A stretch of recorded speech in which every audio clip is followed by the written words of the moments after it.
Hello Minecrafters and welcome back to another redstone video. Today we are back to the wonderful world of Bedrock redstone. The reason why we are back here is because today I have something really cool that I want to show to all of you, and it is something that I have always wanted to do but I couldn't figure out how until today. Today I'm gonna show you the fastest 2D printer on Minecraft Bedrock Edition. I will gonna explain everything related to this machine, from how it works to how I managed to make it super fast, to some features that this machine has but I don't see other machines have, and also how to operate the machine. So yeah, just sit back, relax, and let's jump right into today's video. Before I get into the explanation part, we first need to see the difference between my new design and some other 2D printer designs. So I compare the speed of my new design to an old 2D printer that I made a long time ago, and from the two clips you can clearly see that my new design is significantly faster than my old design.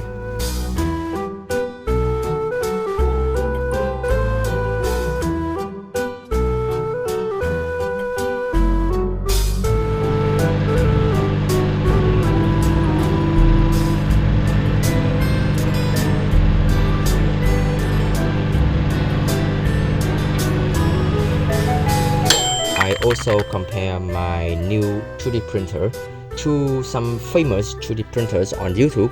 For example, this design made by Bowtieman, and as you can see, my design is faster than his.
Before I start explaining how I managed to make my 2D printer super fast like that, I first need to explain what is a 2D printer. A 2D printer is a machine that allows us to take an encoded form of an image that you want to print and print it out using concrete powders. Those concrete powders will get converted into concrete, so all of the concrete can stay together and form that image. The way we encode the image that we want to print is by using items in a chest. This is the most common way that redstoneers use to encode an image that they want. When you start printing, all of the items inside of the chest will go through all of the item filters. When there is a match, that item filter will gonna give out an output, and we can use that output to select a color, aka a concrete powder. All of the concrete powders will be moved by this part of the 2D printers into the actual printing part. This part of the machine will gonna convert the concrete powder into concrete and then assemble all of the concrete into an image. So yeah, that's basically how a 2D printer works. Now I will gonna explain why traditional 2D printers are so slow. The reason why it is super slow is because the items inside of the chest need time to travel through all of the item filters. This is not a problem if the item and the item filters are close to each other, but if the item filter and the items are very far away, it can take a lot of time for that item to travel to that specific item filter. So most of the time, your 2D printer will just gonna stay idle, which is dead time and is not doing anything, which is bad. So how did I fix this? Well, I still need to encode the color. Instead of using just normal items, I decided to use something that I haven't seen anyone do. The item that I select to encode the color, music disc. You see, music disc can be put inside of a jukebox using hopper or dropper. An interesting thing about music disc is each music disc can give out a unique signal strength, and we can detect that using a comparator. Now, if you know anything about logical redstone, you will know that there is a circuit which allows us to turn signal strength into unique outputs, and that circuit is called red coder.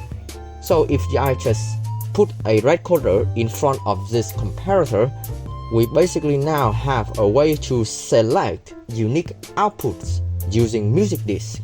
So basically, I just encode the color using music disc, and if you notice, the time gap between each output stay the same, which basically means that the idling time of the machine will be consistent and the downtime of the machine will be very little.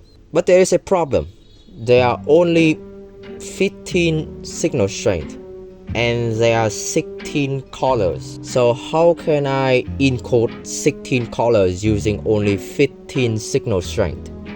Well, there are two ways to do this. The first way is to remove a color, but that just sounds very sad and I don't want to do that. So I decided to go with the second approach. The second approach is by combining the jukebox with an item filter, but it's not an ordinary item filter.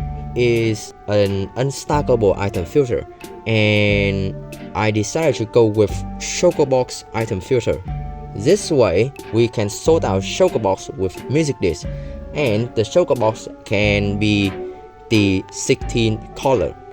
The way we sort Chocobox is rather simple. We basically just point a hopper into a Chocobox, and if the item is not a Chocobox, that item will gonna go inside of this Chocobox. However, if an item is a Chocobox, the Chocobox will not gonna go inside of this Chocobox, and instead will go down into this chest right here. That is how a Chocobox sorter works. So if we combine the Chocobox sorter with the jukebox, we basically have 16 unique outputs to encode 16 colors, which is really nice in my opinion. And this is the part that does all of those magics. After that, I just put in the system that we're gonna handle all of the concrete powders, and that's it. However, my 2D printer has some features that are unique. The first feature is the ability to change the size of the picture that you want. All of the 2D printers that I saw on YouTube don't really allow you to have custom size images. They can only be in the dimension of a chest or a double chest, which is not a lot of customization. However, my 2D printer allows that to happen, and you can change the width of the picture using this lectern right here. You can make your picture 1Y, 2Y, all the way to 9 blocks, and that's the max. Another feature that I guarantee no 2D printers have is the ability to store your image. Take example, the Bowtie Man 2D printer. You can, of course, input your image like normal, but at the output, when all of the items are sorted, they will bundle up and they will look like this. So now, if you want to print that exact same image again, you have to, well, re-encode it again, which is very tedious, especially with pictures that are very complicated. Because I use unstackable items to encode the colors, I can actually store them inside of a container. and the data will not be lost. So what you can do is store that picture inside of a memory, and when you want to print that picture, you can select the memory cell that contains that picture and print it out, which is super nice. And I guarantee that no 2D printers have this feature. Now that you have understood basically everything about my 2D printers, let's get on to how to use it. First of all, how you can load in a picture. You basically just put a chest minecart here and you put your picture in. If your pictures are bigger than the size of the minecart chest, you can just load the minecart in, and then you place a new chest minecart, and then you can load the rest of your image in. When you have loaded your picture in, you can press this button to print. Now currently I only allow 3 minecarts to be stored in here, but with modification you can of course expand this to as big as you want. Of course you have to change a lot of the redstone, but I think you can do it.